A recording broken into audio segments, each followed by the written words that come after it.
Good day mga ka-Faith, nandito po ako sa Faith Teacher Farm. Ito po ang paraan namin mag-spray sa palayan po namin. Ito po ay organic na palayan, kahit kunting chemicals wala po, zero chemicals po kami sa farm. Ito pong palay, ang variety po nito ay black rice. So for 7 years, black rice na po ang tinatanim namin at wala pong chemicals na kahit fertilizer na synthetic na nilagay namin. Pero ito pong spray namin ay ang BioWest. Itong BioWest for 7 years, ito po ang gamit namin. Wala na pong iba. At naging successful po kami dito sa farm.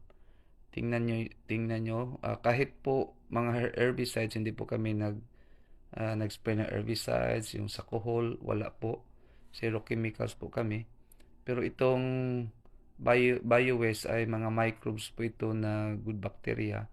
Ito po ay pagkain at saka nutrients po ng palay. So, ang maganda po mag-spray is yung parang usok lang po yung kailangan. Kasi po, direct po siya sa leaves, pumapasok po siya sa stomata ng tanim. So, ito lang po ang update ko sa farm.